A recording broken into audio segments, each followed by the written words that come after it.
Imagine stepping into the White House expecting diplomacy, mutual respect, and progress, only to find yourself in the middle of a verbal battlefield. That's exactly what happened when Ukrainian President Volodymyr Zelensky faced a storm of accusations, interruptions, and outright hostility from U.S. President Donald Trump and Vice President JD Vance. What was supposed to be a moment of collaboration turned into a global spectacle of clashing egos and conflicting agendas. The question is, what really happened behind those closed doors? And what does it mean for the future of U.S.-Ukraine relations? The day began on a promising note.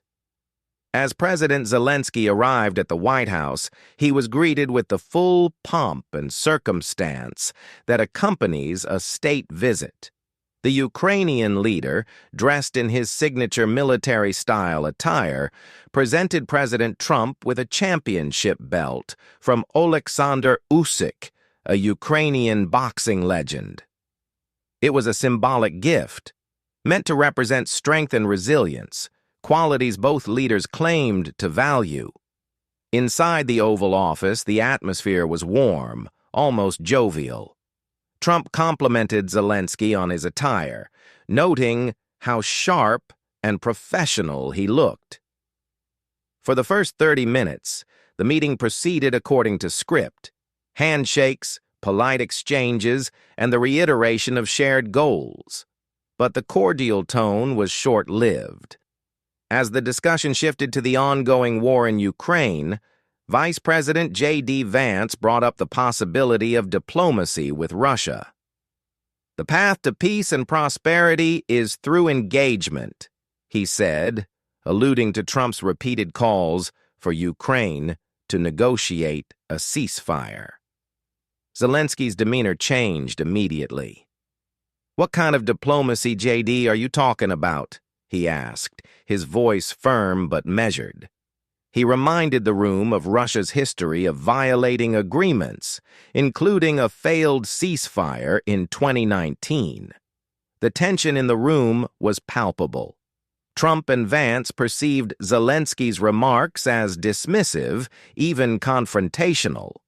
Vance accused the Ukrainian president of being disrespectful and litigating the issue in front of the media. What had begun as a symbolic gesture of goodwill quickly spiraled into a clash of egos and ideologies. The breaking point came when Zelensky issued a stark warning to his American counterparts. "If you choose this path, the war will eventually come to you."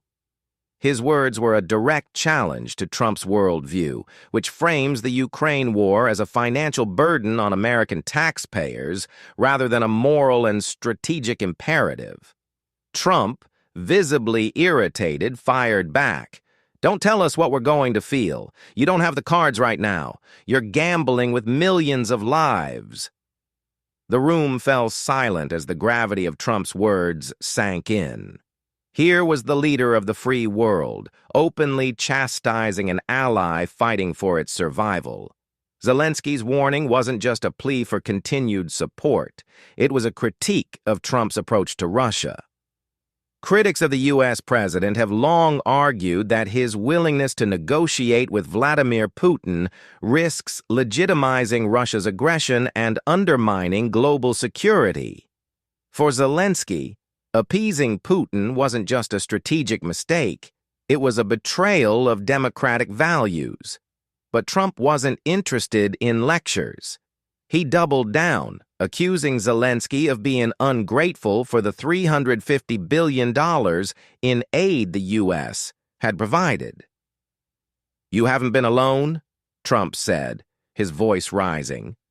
"We gave you, through this stupid president, $350 billion, he added, referring to Joe Biden. The exchange was unlike anything the world had seen in modern diplomacy. It wasn't just a clash of wills. It was a moment that revealed the deep divisions within the U.S.-Ukraine relationship and the broader geopolitical landscape. As the meeting spiraled further out of control, it became clear that no agreement would be reached. Trump abruptly ended the public portion of the talks, instructing reporters to leave the room.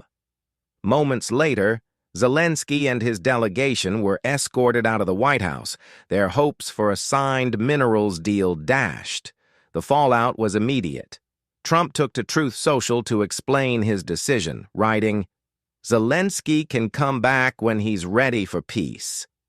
It was a dismissive remark, one that signaled a dramatic shift in the U.S.'s stance on Ukraine.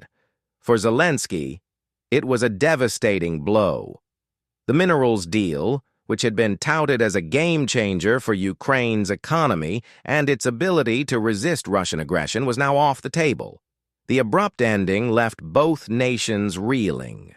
For Trump, it was a demonstration of his tough, no-nonsense leadership style. For Zelensky, it was a stark reminder of the precariousness of his nation's position on the global stage.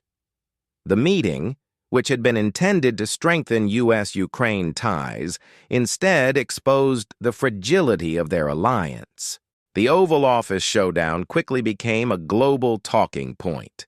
Trump's allies praised his handling of the meeting, with Senator Lindsey Graham calling it a proud moment for American diplomacy.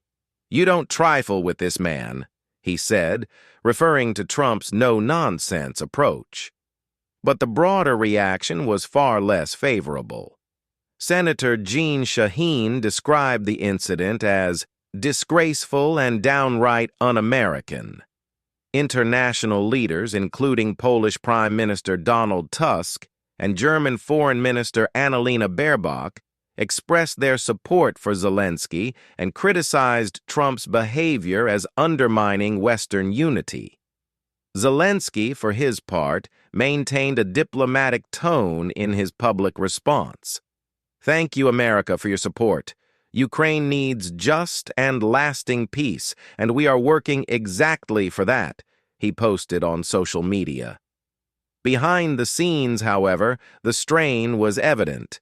His ambassador to Washington, Oksana Markarova, was seen with her head in her hands during the meeting, a poignant image that captured the frustration and despair of the moment. The fallout from this meeting will shape the future of U.S.-Ukraine relations for years to come. What was supposed to be a step forward in their partnership has instead raised questions about whether their alliance can withstand the pressures of conflicting priorities and clashing egos. What do you think about this dramatic Oval Office showdown? Share your thoughts in the comments below, and don't forget to like, subscribe, and hit the bell icon for more in-depth stories that shape our world.